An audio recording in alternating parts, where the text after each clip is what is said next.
स्वागतम मेरे बच्चों। हेलो दोस्तों, कैसे हो? हाँ, ठीक ठाक, बहुत बढ़िया। मैं भी बहुत बढ़िया हूँ। Once again welcomes to Prasad ICC net ji पाठशाला मस्ती वाला। यहाँ आज हम क्या पढ़ेंगे? बायोलॉजी। क्या बायोलॉजी के क्या पढ़ेंगे बच्चों? आज हम पढ़ेंगे अंडरलाइन इंटरैक्शन। क्या पढ़ेंगे बच्चों? Underline interaction.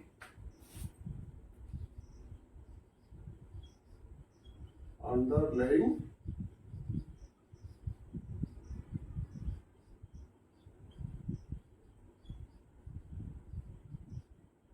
इंटरैक्शन। क्या है अंडरलाइन इंटरैक्शन? बच्चों, आप लोग काफी ऐसे भी बातें करते हैं, आप लोग भी सुना है, आप लोगों भी कुछ लोगों से, दोस्तों से भी बात किया है कि पानी में अंडर करंट था तो उन लोगों को खींच लिया। समुद्र में जो आता है ना पानी, या नदी में जो पानी बहता है, उसमें से एक अंडर करंट रहता है। ऊपर से क्या दिखता है? एकदम स्मूथ जैसे चल रहा है पानी, लेकिन अंदर आप जाओगी तो जैसे आपको वो खींचने लगेगा। इसको बोलते हैं अंडर करंट।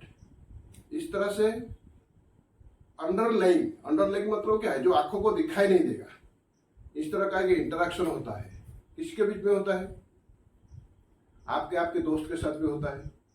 आपको वो बहुत अच्छा लगता है, बहुत प्यारा लगता है, प्यारा लगता है। आप उसके साथ क्यों इतने घुल मिल जाते हैं, उसके साथ सब्जी शेयर करते हैं। ऐसे फैमिली में भी तो होता है, लेकिन फैमिली में जो होता है वो दिखाई देता है। वो सबको मालूम है कि ये इनका बेटा है, तो उन लोगों के बीच में तो मामा है, पापा है, तो रिलेशनशिप रहेगा। लेकिन दोस्तों के साथ जो रहता है रिलेशनशिप, तो ये जो होता है क्या, ये दिखाई नहीं देता है, लेकिन एक अच्छा वो है अंडरलाइन इंटरेक्शन। एकदम ज्यादा घुल मिल जाना, वो इस तरह का मैं समझ रहा हूँ आप लोगों को। इस तरह से ये जो होता है ना, इसको बोलते हैं अंडरलाइन इंटरेक्शन। इसी तरह से हमारा बॉडी में जो एक अंडरलाइन इंटरेक्शन होता है ऑल लिविंग ऑर्गेनिज्म में, वो कहाँ से, वो क्या किसी से दोस्ती करते हैं क्या? नहीं, बॉडी के अंदर में होता है। Inside the body there is every living organism. तो इसके बारे में ज्यादा देखते हैं, नोट्स बनाते हैं और समझते हैं उसको। तो कॉपी पेन लेके तैयार हो जाओ। क्या है अंडरलाइन इंटरेक्शन और कैसे वो होता है, इसको आज पढ़ेंगे।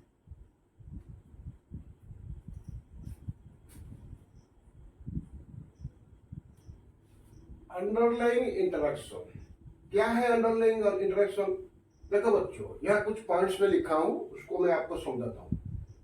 Living organisms have many different properties related to being alive. हम लोगों ने प्रॉपर्टीज पढ़ा था मैटर का, पढ़े थे कि नहीं? फिजिक्स में भी पढ़े थे, फिजिकल मैटर्स, फिजिकल प्रॉपर्टीज पढ़े थे फिजिक्स में। केमिस्ट्री में फिजिकल केमिकल बहुत पढ़े थे प्रॉपर्टीज। इसी तरह से लिविंग ऑर्गेनिज्म का भी बहुत सारे प्रॉपर्टीज होते हैं, different properties. Living organism have many different properties related to being alive. जिंदा रहने के लिए बहुत सारे प्रॉपर्टीज उनमें है। नहीं तो वो प्रॉपर्टी अगर वो शो नहीं करेंगे, इसी से पता चलता है कि ये लोग जिंदा है। हम लोगों ने पहले देखा ना, क्या क्या डिफाइन किया, क्या क्या किसमें से लिविंग ऑर्गेनिज्म पता चलता है और उनका प्रॉपर्टी क्या है, अभी देखेंगे। All living phenomena are due to underline interaction. जितने भी लिविंग फेनोमेना हो रहा है, कहां पर लिविंग फेनोमेना हो रहा है? जो लाइव देखा जाता है वो एक लिविंग फेनोमेना है क्या? नहीं है। लिविंग फेनोमेना मतलब जो जिंदा है, जितने भी जिंदा क्रीचर्स है या जिंदा ऑर्गेनिजम्स है, लिविंग ऑर्गेनिजम्स जो भी है, इन लोगों का वही जिंदा रहना एक फेनोमेना है। कैसे हम लोग को क्या फेनोमेना है, कैसे वो लोग बसते हैं, कैसा एक पेड़ बसता है, कैसे बैक्टीरिया बसते हैं, ये due to their interaction. Underline वो इंटरेक्शन क्या है, हमको दिखाई नहीं देता है, लेकिन उनका बीच में एक इंटरेक्शन होता है। वही इंटरेक्शन से वो बस जिंदा रहते हैं। तो all living phenomena are due to underlying interaction. Underlying interaction की वजह से ही लिविंग फेनोमेना होता है, which arise as a result of interaction between the molecules of living organisms। ये अंडरलाइंग इंटरेक्शन कहाँ से होता है? मॉलिक्यूल के बीच में होता है। लिविंग ऑर्गेनिज्म में जो मॉलिक्यूल्स होते हैं सभी, तो हमने क्या पढ़ा था? Everything in the world which occupied space is called matter। Matter क्या कैसे बनते हैं? इसका बेसिक कॉन्स्टिट्यूशन होता है एटम्स और मॉलिक्यूल्स। ये तो केमिस्ट्री में हमने पढ़ा था ना। तो जिंदा आदमी जो भी जिंदा है लिविंग ऑर्गेनिज्म से, वो एक एक मैटर है कि नहीं? तो उनमें से तो भी तो मॉलिक्यूल्स होगा ना, लिविंग बेसिक कॉन्स्टिट्यूशन। लेकिन वो जो मॉलिक्यूल्स है, एटम्स वगैरह जो है, यहाँ पर भी है सब, लेकिन वो डिफरेंट काइंड का है। केमिकल्स वगैरह में जो होता है वो केमिस्ट्री में, और फिर केमिकल वगैरह में जो होता है एलिमेंट्स वगैरह में वो अलग है, यहाँ अलग है। तो which arise as a result of interaction between molecules of living organisms। Molecules के बीच में तो इंटरेक्शन होता है, इंटरमॉलिकुलर फोर्स हम पढ़े थे। तो वहां पर जो इंटरेक्शन हो रहा है मॉलिक्यूल्स के बीच लिविंग ऑर्गेनिजम्स में, that is called living phenomena. वो दिखाई नहीं देता है। हम लोग क्या करते हैं कि ऑब्जर्व करते हैं केमिस्ट्री में कैसे कैसे रिएक्शन होता है, कौन सा मॉलिक्यूल कौन से मॉलिक्यूल में जुड़ता है, कैसे जुड़ता है, ये सब ऑब्जर्व करते हैं, एक्सपेरिमेंट करते हैं। लेकिन यहाँ एक्सपेरिमेंट नहीं हो सकता है। किया नहीं तो जाना कैसे? किए हैं, लेकिन वो हमको दिखाई देता है क्या? नेकेड आई में हम लोग क्या पता कर सकते हैं क्या? पता नहीं कर सकते। इसीलिए इसको अंडरलाइंग इंटरेक्शन बोलते हैं। तो कैसे अंडरलाइंग इंटरेक्शन किस वजह से होता है? Due to the molecules of living organisms. Molecules है लिविंग ऑर्गेनिज्म में। कहां पर मॉलिक्यूल्स है? मॉलिक्यूल्स किसको हम बोलते हैं? लिविंग ऑर्गेनिज्म में मॉलिक्यूल्स कौन होगा? सेल होगा। सेल होगा कि नहीं? अरे एटम हम बोलते हैं केमिस्ट्री में। यहाँ क्या वही एटम को क्या बोलेंगे? हम सेल बोलेंगे। फिर सब एटॉमिक पार्टिकल जैसे इलेक्ट्रॉन वगैरह, इलेक्ट्रॉन प्रोटॉन न्यूक्लियस वगैरह वो एटम में होते हैं। इस तरह से सेल के अंदर होता है न्यूक्लियस होता है। एटम के बीच न्यूक्लियस होता है कि नहीं?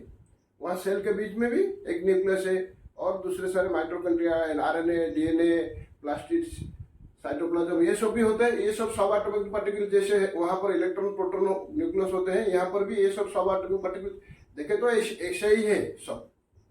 तो living molecule interaction between the molecules of living organisms, ये तक समझ में आ गया आपको? All phenomena in a living organisms are due to these interaction. जितने भी फेनोमेना लिविंग ऑर्गेनिज्म का हो रहा है, फेनोमेना मतलब क्या है? आप लोग क्या समझते हो?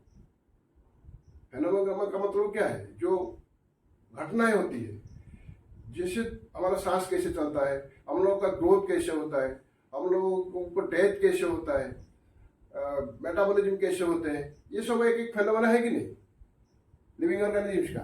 तो इस all living phenomena all phenomena in a living organisms are due to these interaction. Only for these interactions ये सब चीज होता है। यहाँ तक आप लोगों को समझ में आ गया? इसका स्क्रीनशॉट ले लो, फिर आगे कुछ पॉइंट लिखूंगा। छोटा सा कंसेप्ट है बच्चों। आगे चलते हैं। The properties of tissues. हम प्रॉपर्टी पढ़ रहे हैं ना, लिविंग फेनोमेना तो सब प्रॉपर्टीज होते हैं ना, डिफरेंट काइंड ऑफ प्रॉपर्टीज। तो the properties of tissues arise as a result of interaction among the constituent cells। Tissue का प्रॉपर्टीज कहां से आता है? The properties of tissues arise as a result of interaction among the constituent cells or among the component of cells।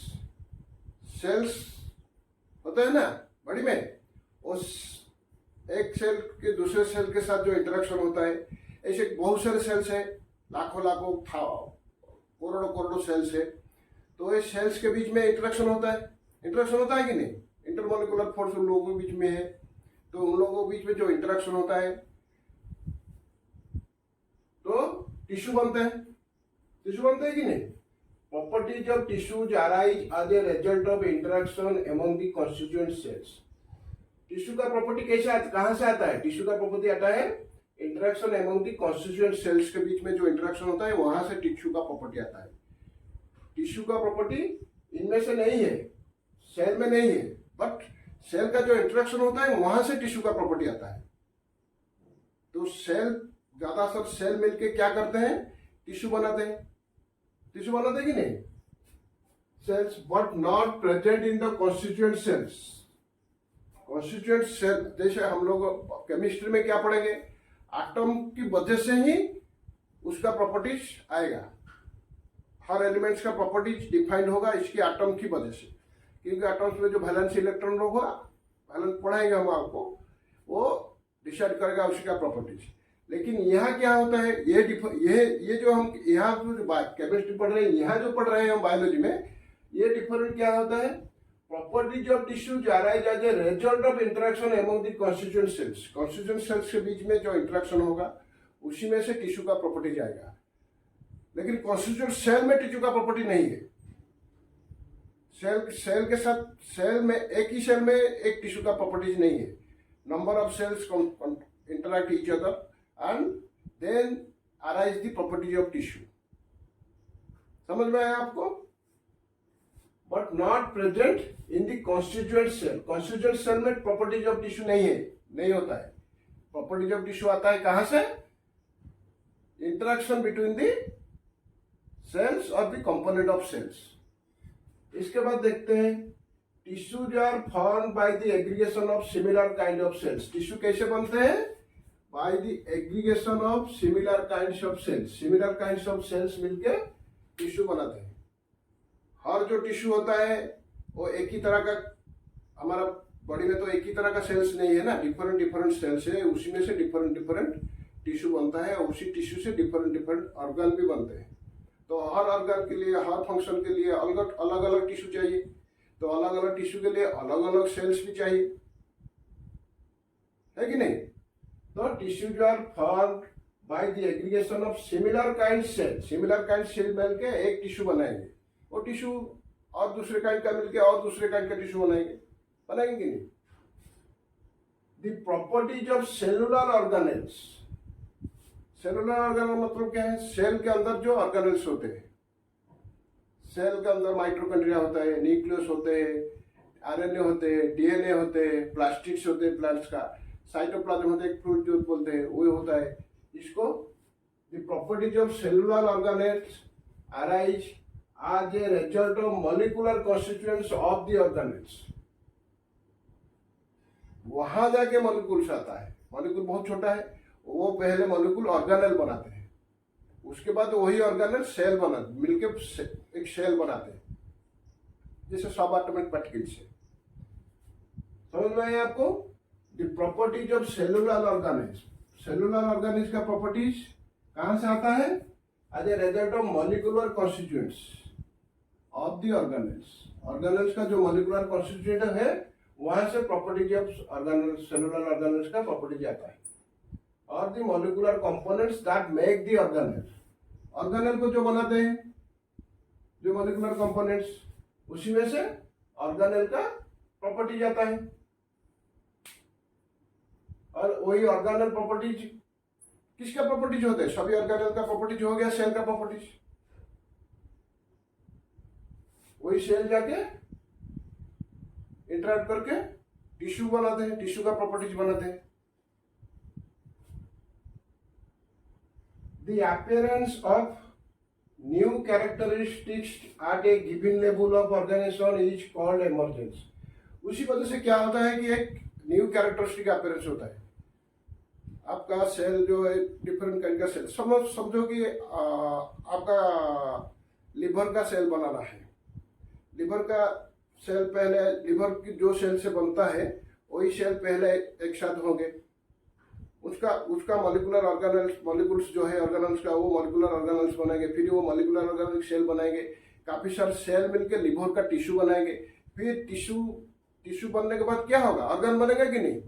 तो appearance होगा, new organisation, organ एक appearance हुआ कि नहीं? वही लिवर का जो लिवर एक अपीयरेंस हुआ। तो the appearance of new characteristics at a given level of organization. Organization level पे जो नया कैरेक्टरिस्टिक आया, लिवर का कैरेक्टरिस्टिक आया, उसका लिवर का फंक्शन वगैरह जो अलग अलग है सब, ये सब एक नया आया कि नहीं उसका, तो कॉल्ड कॉल्ड एमर्जेंस।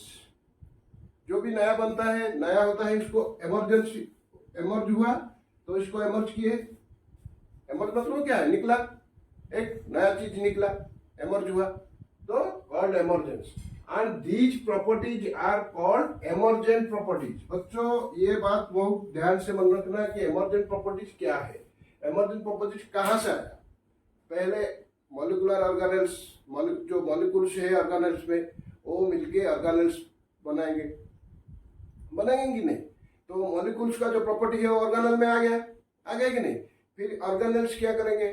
सेल बनाएंगे, ऑर्गेनेल्स से मिलके सेल बनाएंगे। एक सब ऑर्गेनेल्स जो जैसे असेंबल्ड होते हैं, सब असेंबल्ड हो गए, एक सेल बन गया। फिर एक सेल बनने के बाद क्या होगा?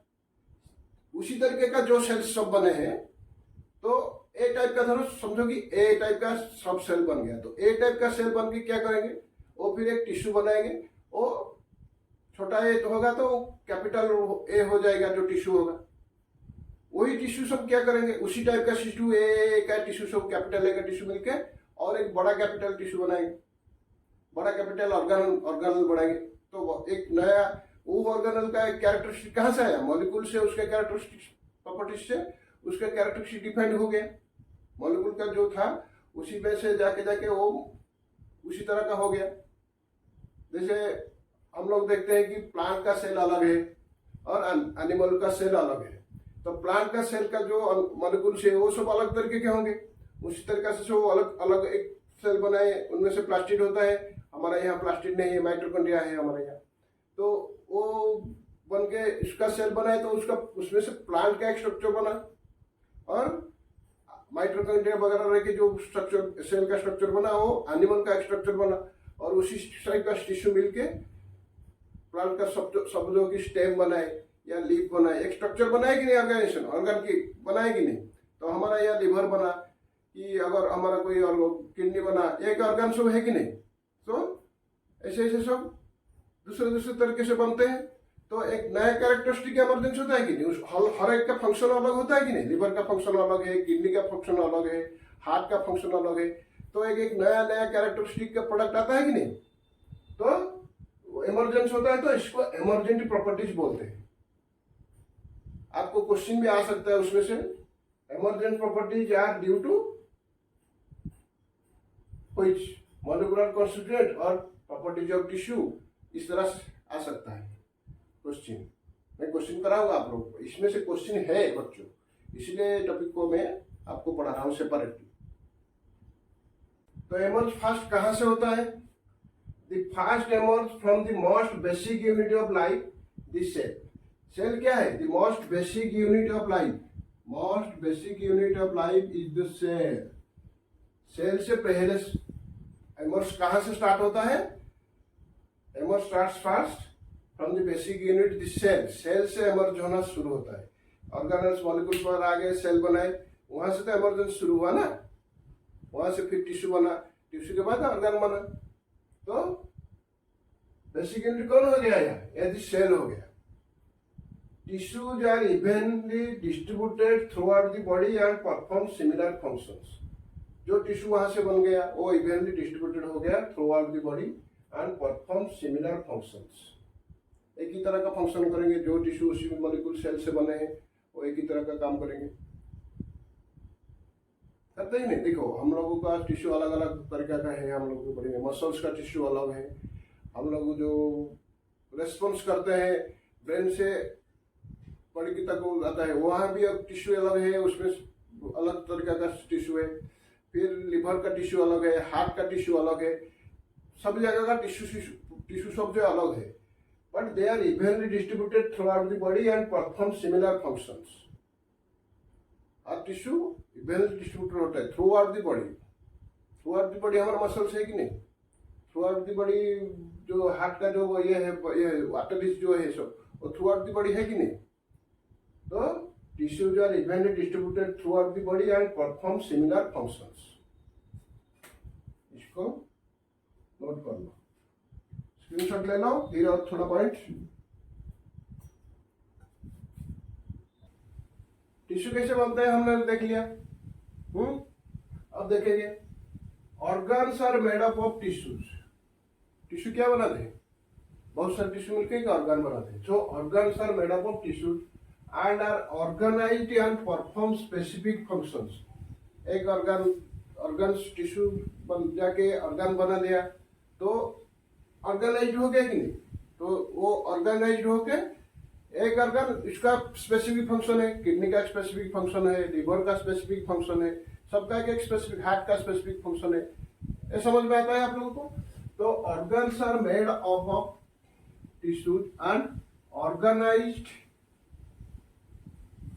and perform specific functions in plants and animals. Okay.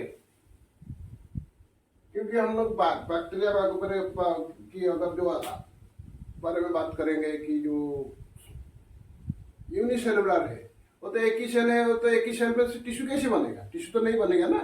और बढ़ेंगे कैसे फ्यूचर में, वो बाइनरी फ्यूजन में बढ़ते हैं, उनका पॉपुलेशन बढ़ाते हैं, लेकिन वो टिश्यू परफॉर्म नहीं कर पाते हैं. तो मल्टीसेलुलर ऑर्गेनिज्म जो भी है वो सेल फॉर्म करते हैं, सेल टिश्यू फॉर्म करेंगे. तो ज्यादातर हायर ऑर्गेनाइजेशन में हम देखते हैं प्लांट्स एंड एनिमल्स को. Cells come together to emerge as tissue. Cells मिलके एमर्ज एज टिश्यू हो गया कि नहीं. फिर टिश्यू वर्क्स टुगेदर, टिश्यू सब एक साथ हो गए, एमर्ज एज ऑर्गन्स, टिश्यू मिलके ऑर्गन्स बनाए. फिर ऑर्गन सिस्टम बना, ऑर्गन बना, फिर ऑर्गन सिस्टम एक बन गया, और इसके बाद organ system emerge and finally organisms बन गए. सेल्स सब मिलके एमर्ज होके टिश्यू को बनाए. टिश्यू फिर मिलके बहुत सारे टिश्यू मिलके वर्क टुगेदर होके एमर्ज होके ऑर्गन बने. ऑर्गन से ऑर्गन सिस्टम बना. ऑर्गन सिस्टम बनता मतलब क्या है आप लोग समझते हैं. ऑर्गन सिस्टम मतलब सिस्टम, हम लोगों का कितना सिस्टम से, 7 सिस्टम्स जो है या 5 सिस्टम से, 7 सिस्टम से, उसी सिस्टम से एक ही सिस्टम बना. Excretory system, respiratory system, breathing, जो digestive systems, neural nervous systems, ये सब सिस्टम से बने, ऑर्गन सिस्टम से बन गया. तो फाइनली सभी ऑर्गन सिस्टम से मिलकर एक ऑर्गेनिज्म बन गया. एक सिस्टम कम हो गया तो वो बन नहीं पाएगा. तो ये आपको समझ में आ गया होगा. Living organisms are self regulating interacting systems. इन लोगों में क्या होता है, सेल्फ रेगुलेट होता है इंटरैक्ट सिस्टम. इसको कोई हम लोग बाहर से कुछ देते हैं क्या, हीट वगैरह देने से वो होगा, नहीं तो नहीं होगा. जैसे केमिकल में होता है कि इसको ये मिलाने से, इसको ये कैटालिस्ट देने में सब बनता है, ये रिएक्शन करेगा, नहीं तो रिएक्शन नहीं करेगा. इनका सेल्फ होता है, अपने आप होता है interactive system. And it results in emergent properties at higher level of organizations.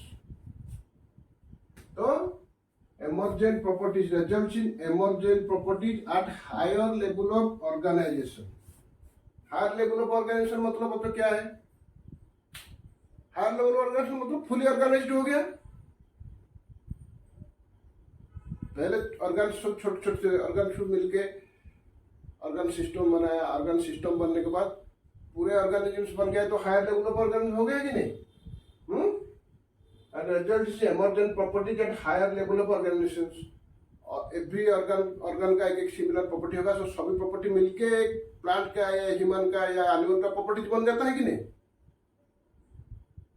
सभी का अलग अलग प्रॉपर्टी मिला के एक ही का प्रॉपर्टीज बन जाता है. तो जब पूरे फाइनली बन जाते हैं तो हायर हो गया, higher level of organisms. The higher level of hierarchy is found from the tissue system.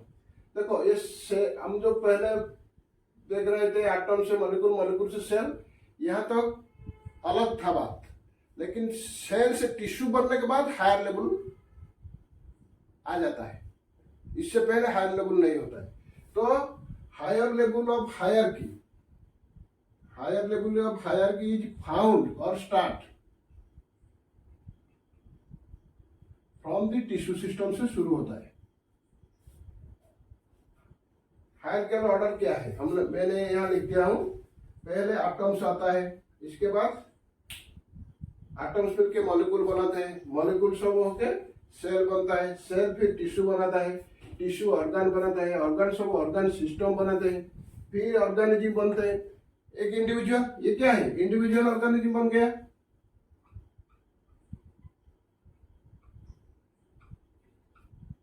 फिर इंडिविजुअल ऑर्गेनाइजेशन एक एक एक मिलके क्या करते हैं, एक पॉपुलेशन बनाते हैं। हम लोग बोलते हैं ये पॉपुलेशन बहुत बढ़ गया। पॉपुलेशन बढ़ गया मतलब क्या है, एक एक आदमी मिला के तो पॉपुलेशन हुआ है ना। तो एक एक ऑर्गेनिज्म मिलके पॉपुलेशन बन गया। तो पॉपुलेशन, ज्यादा पॉपुलेशन बन जाएंगे, एक कम्युनिटी बना दिया। हम लोग को बोलते हैं कि इंडिया में पॉपुलेशन बढ़ गया तो इंडियन कम्युनिटी बोलते हैं कि पाकिस्तानी कम्युनिटी बोलते हैं। पाकिस्तान को पाकिस्तानी कम्युनिटी बोलते हैं। हम लोग को जहाँ पर जितने पॉपुलेटेड, जहाँ पर जो रहते हैं उसी को उसी एरिया का बोलते हैं कम्युनिटी। जैसे हम लोग को यहाँ बाहर से पंछी आते हैं, बर्ड्स माइग्रेट करके आ जाते हैं विंटर में। यहाँ हम लोगों को क्या साइबेरियन बर्ड्स आ गए, और साइबेरियन कम्युनिटी के वहाँ आ जाता है। एक कम्युनिटी वहाँ साइबेरिया में हो, वो आ जाता है यहाँ। इस तरह से कम्युनिटी बनता है, पॉपुलेशन से कम्युनिटी बनता है। फिर कम्युनिटी सब मिला के एक इकोसिस्टम बन जाता है। उसी एरिया का जो वे पास का जो एरिया है, एक इकोसिस्टम बना लेते हैं। जैसे हमारा India, Pakistan, Sri Lanka, Burma, China वगैरह ये सब पास के हम साउथ एशिया का एक इकोसिस्टम बन गया है कि नहीं वहाँ। उसके बाद बायोम्स बनते हैं, और बायोम से बायोस्फीयर बन गया। इसी तरह से हायरार्किकल ऑर्डर होता है। इसका स्क्रीनशॉट ले लो बच्चों। हमें हायरार्किकल देख लिया कैसे कैसे हायरार्की होता है। The level increases in complexity, जैसे जैसे लेवल बढ़ेगा कॉम्प्लेक्सिटी उतना ही बढ़ेगा कि नहीं। एक सिंपल चीज, छोटा सा चीज लिया था, वो एकदम सिंपल था, उसको आप जोड़ दिए, फिर और उसको जोड़ दिए, तो उसमें से कॉम्प्लेक्सिटी आ जाएगी कि नहीं। उसको कहाँ से शुरू किया आपने, कहाँ किसको पहले जोड़ा था, आप लोग फाइट कर पाएंगे, नहीं कर पाएंगे, वो कॉम्प्लेक्स हो जाता है। इसी तरह से कहाँ से कौन सी चीज में एक ऑर्गन टिश्यू, कैसे टिश्यू जोड़ने से कौन सा ऑर्गन पहले बना, फिर कौन से ऑर्गन के बाद कौन सा और दूसरा ऑर्गन बना, और कौन टिश्यू कौन को ऑर्गन को बनाया, ये सब कॉम्प्लेक्स हो जाता है बहुत सारे। तो level increases in complexity as the numbers and interactions between organisms increase। फिर क्या होता है, एक ऑर्गेनिज्म बन गया, फिर ऑर्गेनिज्म बन गया के बाद ऑर्गेनिज्म के बीच में भी इंटरेक्शन हो गया कि नहीं। एनिमल्स, प्लांट्स, इन लोगों के बीच में भी इंटरेक्शन होता है, और एनिमल्स के बीच में भी इंटरेक्शन होता है। तो ये जो इंटरेक्शन होगा ये भी बढ़ गया। उसको किस तरह से इंटरेक्शन होता है इन लोगों के बीच, ये कॉम्प्लेक्सिटी बढ़ गया। सभी देखने के तो ये पता नहीं चलेगा ना, उसको ऑब्जर्वेशन करना पड़ेगा, उसके ऊपर एक्सपेरिमेंट करना पड़ेगा। इसके बाद आप जान पाएंगे कि इन लोगों के बीच में इंटरेक्शन क्या है, क्यों होता है इंटरेक्शन। ये सब तो कॉम्प्लेक्सिटी बढ़ जाता है कि नहीं। Thus it is called the hierarchy of complexity। ये जो हायर हमने पढ़े, हायर लेवल के, टिश्यू लेवल के बाद जो आता है, इसको बोलते हैं हायरार्की ऑफ कॉम्प्लेक्सिटी। जैसे जैसे आगे आगे जाएंगे, हम लोग पहले टिश्यू तक गए, ठीक है, टिश्यू कैसे बना, सेल से बना, कौन सा पता चल गया वो।